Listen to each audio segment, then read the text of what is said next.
respecto a la definición del físico, indica lo perteneciente o relativo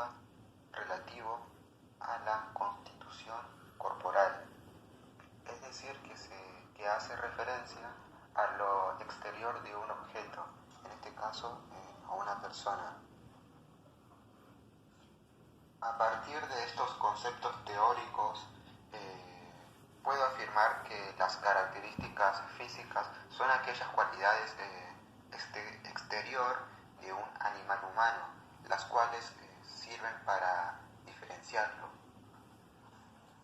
Las características físicas que se consideran importantes y que yo considero importante para describir a personas son altura, si es bajo o más alto, o lo normal, entre otros. Color de cabello, si tiene rulo, o el pelo es lacio, rizado, o cuánta cantidad de pelo tiene. Color de piel, si es morocho, blanco, colores de los ojos, si son verde, celeste, entre otros, etc. Respondiendo a la pregunta B, que habla sobre los rasgos físicos que heredamos de nuestra familia, podemos decir que los rasgos físicos los heredamos a través de los genes.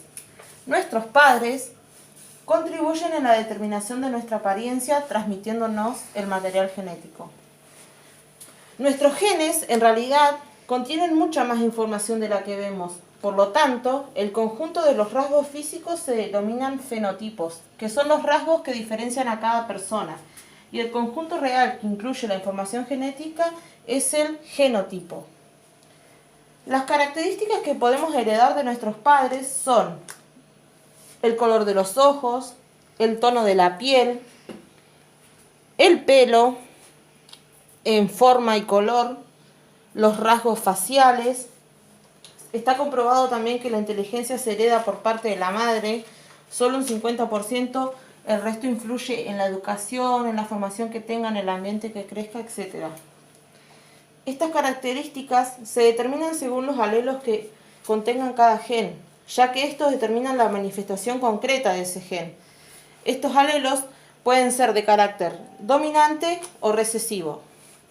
Los alelos dominantes son los que determinan la característica que se va a expresar en el aspecto físico y en el aspecto genético. Estos alelos determinan las características visibles de la descendencia.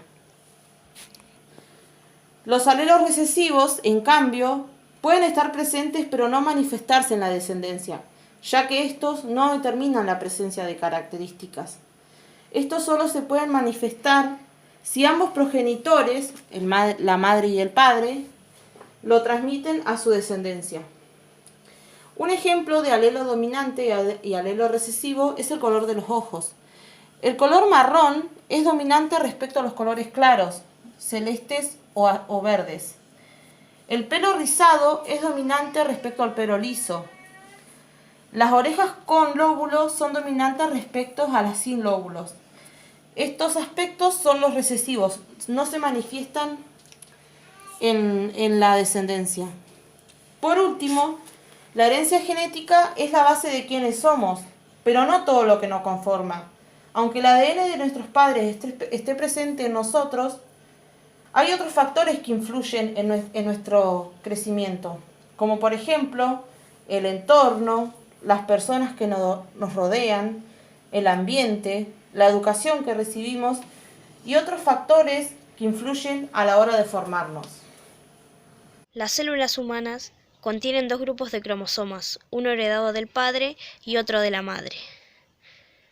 Tanto los espermatozoides como los óvulos no pueden contener 46 cromosomas, por eso mismo se reduce a la mitad. El proceso el cual esto sucede se denomina meiosis.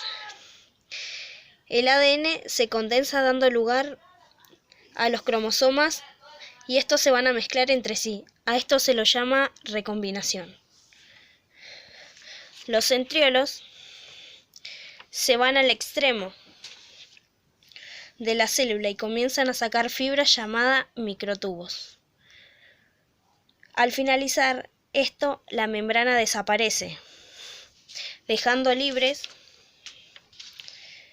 a los cromosomas en el citoplasma. Se pegan a los microtubos y se posicionan en la mitad de la célula. En la anafase, cada cromosoma se divide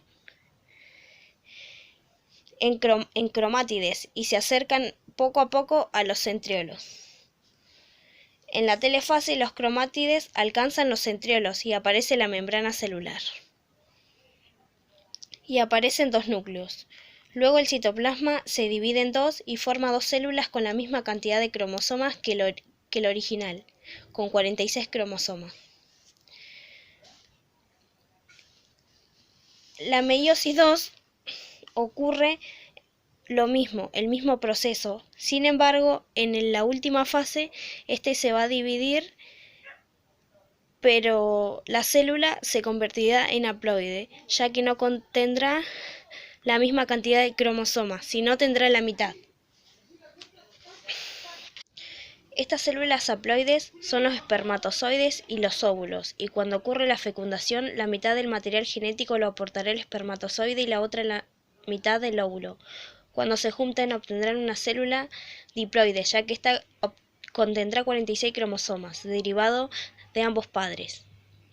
Este proceso da información totalmente original, donde lleva información de ambos padres. Es por esto mismo que los propios hermanos nunca llevan la misma información genética, pues esto arroja siempre resultados diferentes.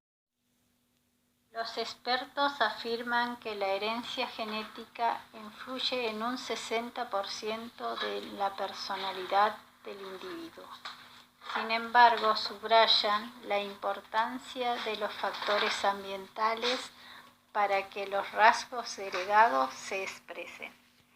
Uno de estos ambientes es el entorno compartido, es decir, la convivencia familiar y lo que las personas tienen en común con sus hermanos. El otro es el entorno compartido, derivado de las experiencias individuales, que es el aspecto que lo hace diferente. Para el investigador, la genética siempre será una predisposición del individuo a manifestar determinados rasgos de la personalidad, por lo que el entorno será determinante para favorecer que tales rasgos afloren o no. Por ejemplo, el niño cuando pasa por el ambiente familiar, casa, padres, hermanos, al ambiente escolar, como por ejemplo el jardín de infantes, con sus compañeros y maestras. Científicamente también hacen referencia al tema de la herencia genética, de las enfermedades, que por lo ya expresado consideran que se pueden evitar o cambiar la disposición genética del individuo teniendo un ambiente ameno.